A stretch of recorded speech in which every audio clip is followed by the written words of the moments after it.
Bonjour à tous. Bienvenue à l'église protestante évangélique de Binge, une église virtuelle pour l'instant, en cause du Covid-19, mais une église unie par Jésus-Christ, unie par sa grâce et son amour que nous avons reçu lors de notre conversion. Mais nous ne sommes pas ensemble physiquement, mais nous sommes bien ensemble spirituellement, en Jésus-Christ. Oui, nous faisons partie tous de son corps, et c'est dans son corps que nous sommes bel et bien unis. Je voudrais remercier le Seigneur pour cette technologie qu'il nous donne, comme WhatsApp et Zoom, pour que nous puissions continuer à nous voir et de partager les sujets de prière, des versets, des chants, et surtout les encouragements les uns vers les autres, car l'Église en a tant besoin. Je vais partager deux versets. Les deux premiers versets de Colossiens 3. Les versets nous disent: Vous avez été ramenés de la mort à la vie avec le Christ. Alors, recherchez les choses qui sont au ciel, là où le Christ siège à la droite de Dieu. Préoccupez-vous de ce qui est là-haut et non de ce qui est sur la terre. On peut comprendre par la fin de ce deuxième verset de ne pas s'inquiéter du coronavirus que nous subissons sur la terre pour l'instant. On peut aussi dire à soi-même: le coronavirus, c'est pour les autres, pas pour moi. Moi, je suis chrétien, Dieu me protège. Si nous devons nous inquiéter, et nous devons prier, car Dieu nous demande dans les Écritures de prier les uns envers les autres. Et nous devons continuer à prier pour l'Église, pour le corps médical, qui sont en première ligne face aux patients atteints du coronavirus, pour tous ceux qui travaillent dans les hôpitaux, dans les eaux, pour les travailleurs du supermarché, les pharmaciens, les boulangers. La liste est longue. Alors, les choses qui sont au ciel, là où le Christ siège à la droite de Dieu, c'est ça que nous devons rechercher en premier. Préoccupez-vous de ce qui est là-haut. Quand nous prions Dieu par Jésus-Christ, nous recherchons les choses de là-haut, car nous faisons sa volonté en étant ici en bas, au milieu de cette période inquiétante que nous traversons. Cherchons d'abord le royaume de Dieu.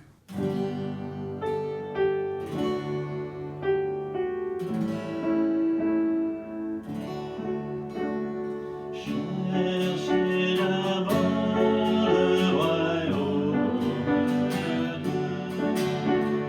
de Dieu et sa justice,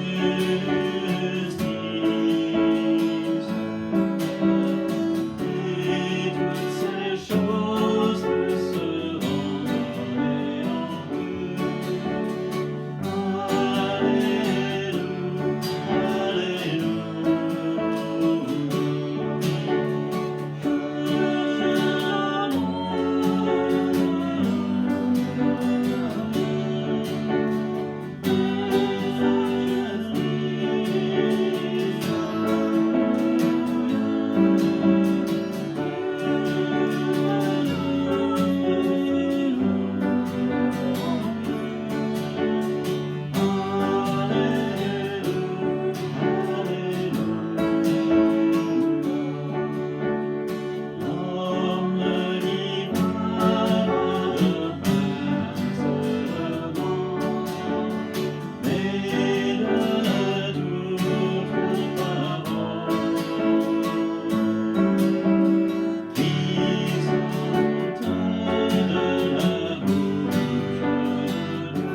l'évangile de Jean, Jésus dit à Nicodème qu'il doit renaître de nouveau pour voir le royaume de Dieu.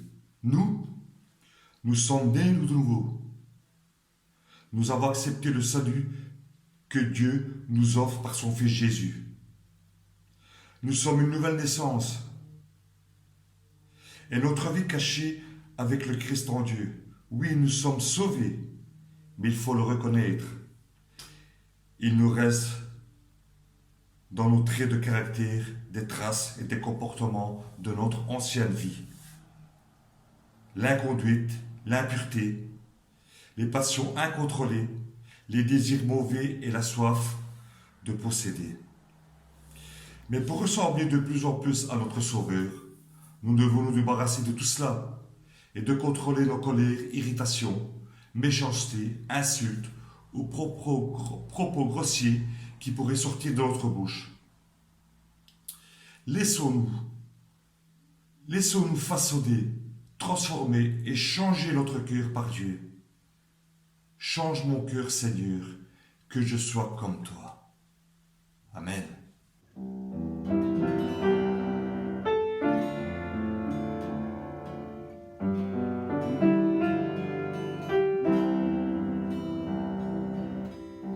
Change mon cœur, Seigneur,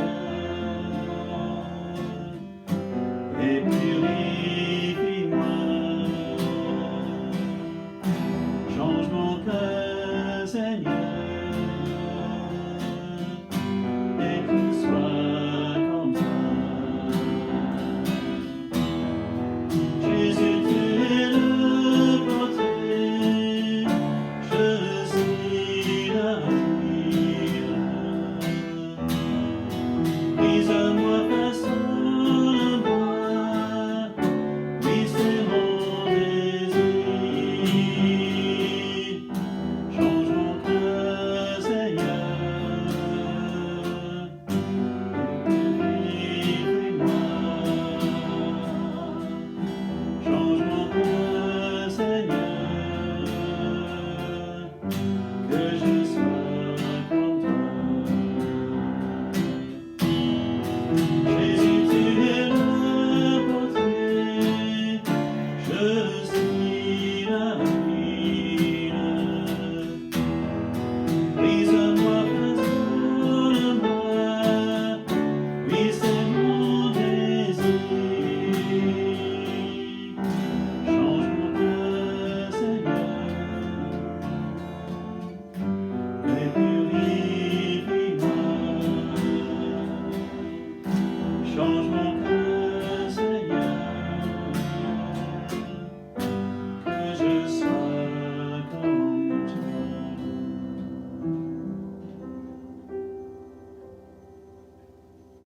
Je vais laisser la parole à Charles, qui va nous apporter la prédication de la part du Seigneur. Nous sommes prêts à écouter le message que Dieu t'a mis à cœur. Bonne prédication, Charles.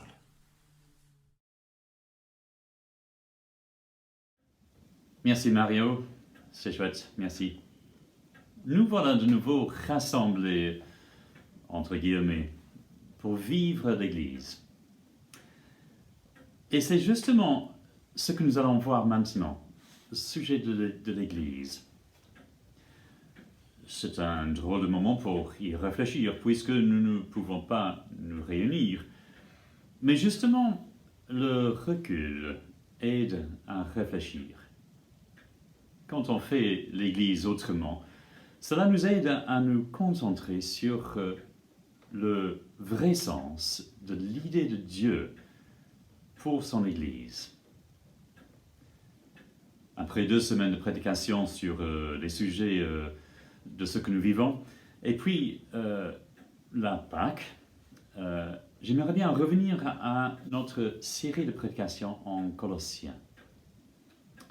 Et c'est à partir de Colossiens chapitre 3 qu'on va réfléchir à ce sujet de l'Église. Ce serait bien d'avoir une Bible, si vous en avez tout près. Rappelons d'abord les différents sujets que nous avons traités dans cette lettre de Colossiens. D'abord, la prière de Paul pour les Colossiens.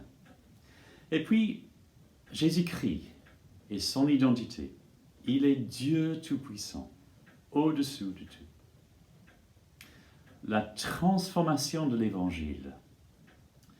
Le désir de Paul que les Colossiens puissent être enracinés et parvenir à la maturité en Christ.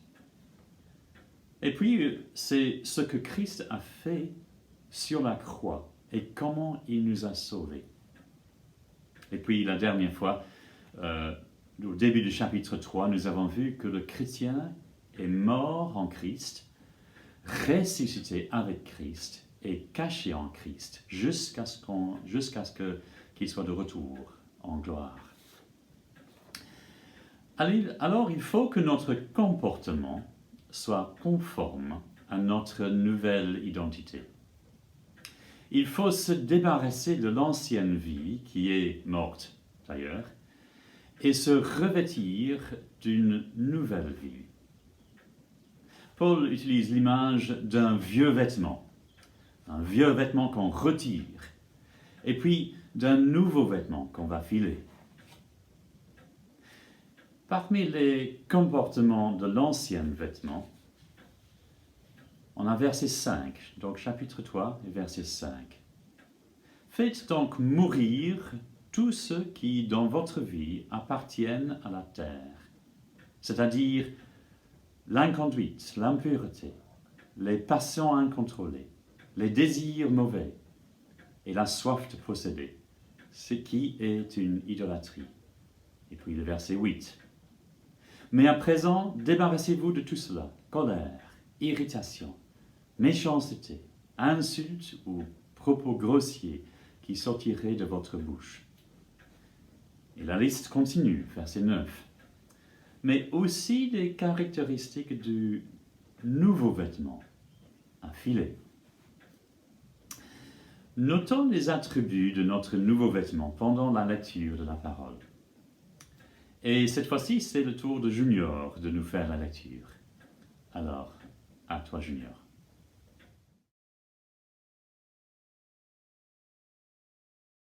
Ne vous mentez pas les uns les autres, car vous vous êtes dépouillés de l'homme que vous étiez autrefois avec tous ses agissements. Et vous vous êtes revêtus de l'homme de nouveau. Celui-ci renouvelle pour être l'image de son Créateur, afin de parvenir à la pleine connaissance.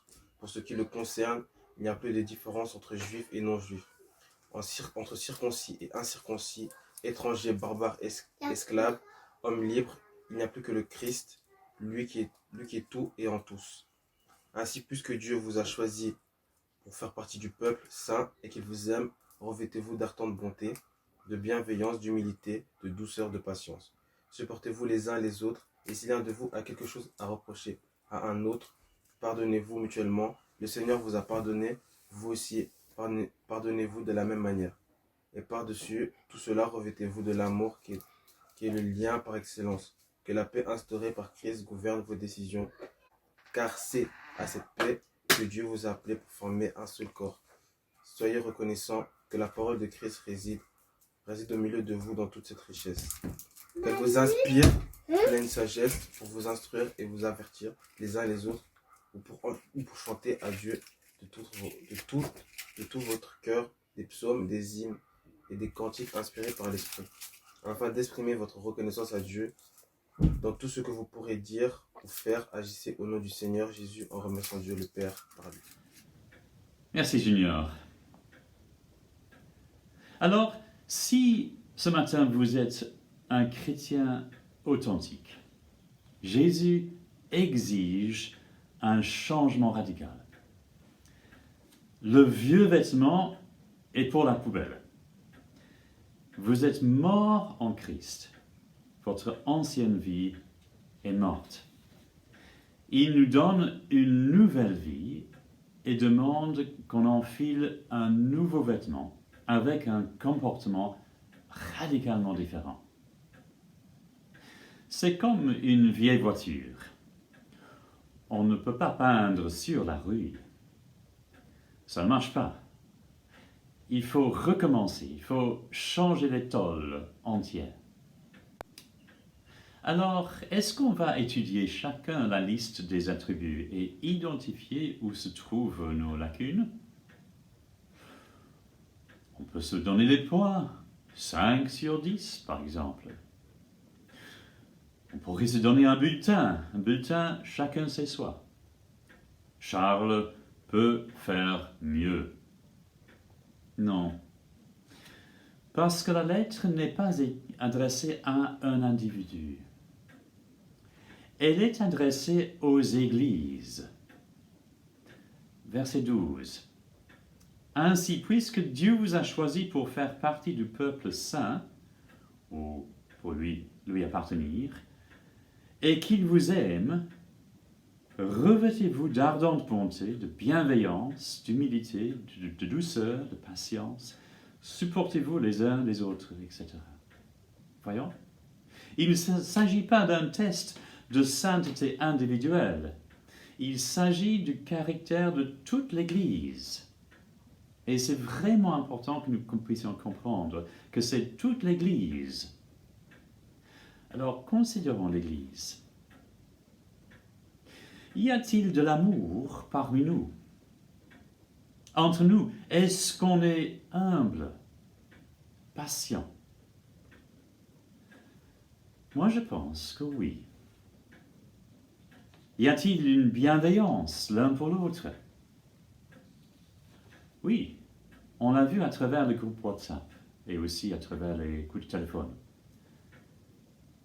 Est-ce qu'on se pardonne? Oui. Y a-t-il de l'amour parmi nous? Oui.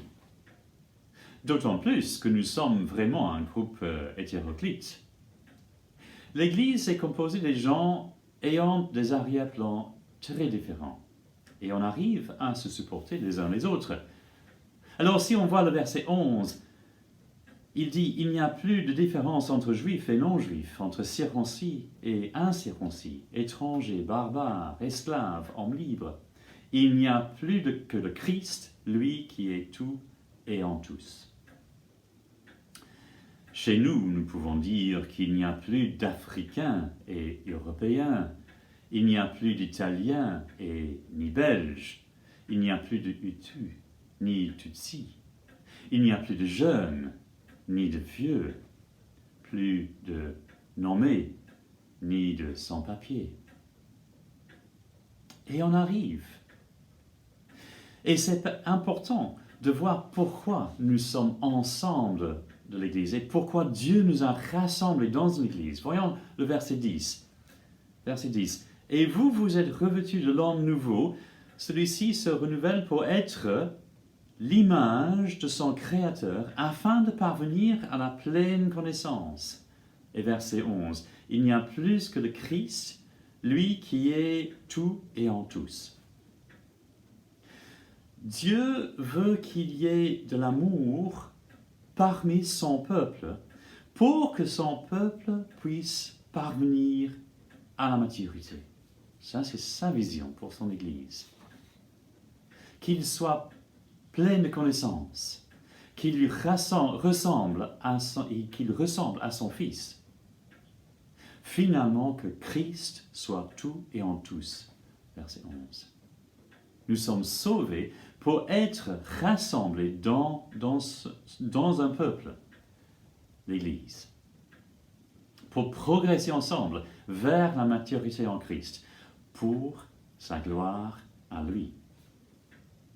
Dans la lettre parallèle, en Éphésiens, l'Église sert comme démonstration de la sagesse de Dieu. Alors c'est important que nous soyons ensemble comme une Église. Alors oui, nous sommes une Église accueillante, mais en temps normal, c'est un peu difficile dans ces temps-là. Nous sommes une Église où il n'y a plus de différence entre les différents groupes. Nous sommes une Église qui se pardonne mutuellement. Nous sommes une Église où il y a de l'amour les uns pour les autres. Nous sommes une Église qui attire les gens par l'amour de Dieu. 20 sur 20. Merci Seigneur. Vraiment? Pour être ensemble, Il faut être ensemble. Comprenons. Pour expérimenter et vivre ce genre d'amour, il faut bouger, il faut exercer la patience, il faut le pardon réciproque. Et pour le moment, c'est difficile, certes. On a nos téléphones, mais rassembler n'est pas possible. Mais lorsqu'on pourra se réunir de nouveau, est-ce qu'on va être là? Un dimanche ou deux? Ah oui. Mais après? Voyons, c'est facile à maintenir une certaine amitié si on n'est pas souvent là. C'est possible de faire semblant d'être une église accueillante. C'est possible à faire, facile à se porter l'un et l'autre, verset 13, si on ne voit pas l'autre trop souvent. Françoise et moi, nous avons connu une église où les gens ne se connaissaient pas. Ils ne connaissaient pas les uns les autres, sauf quelques-uns. Les gens disaient bonjour et au revoir et c'est tout. Le pasteur à l'époque voulait changer ça.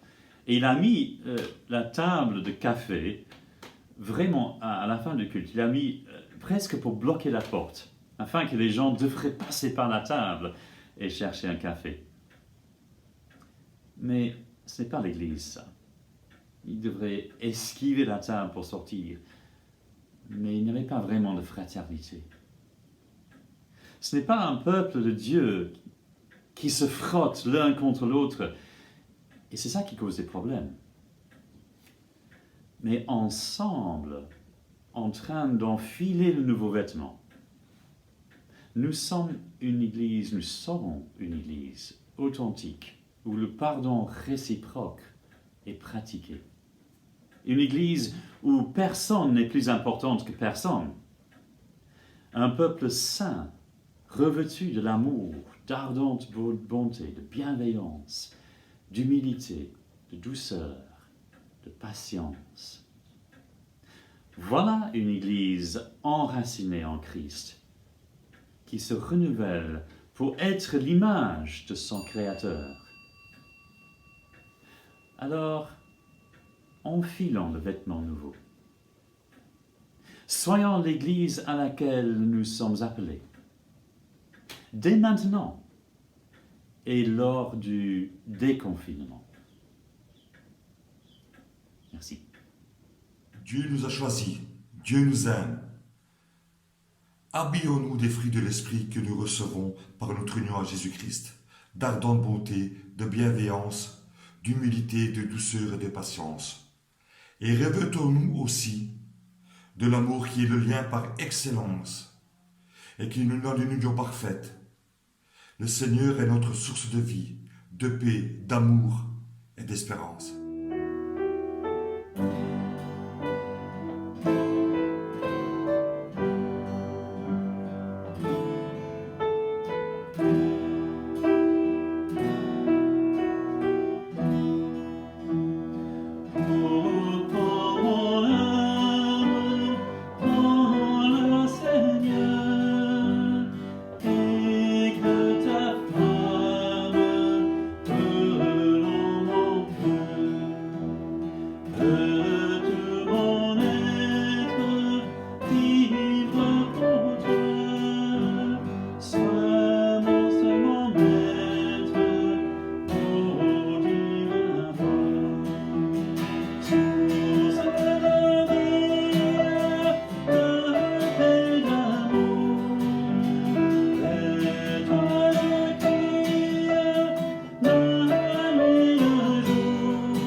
J'ai une annonce en mon connaissance. Il y a un partage de café virtuel après le culte.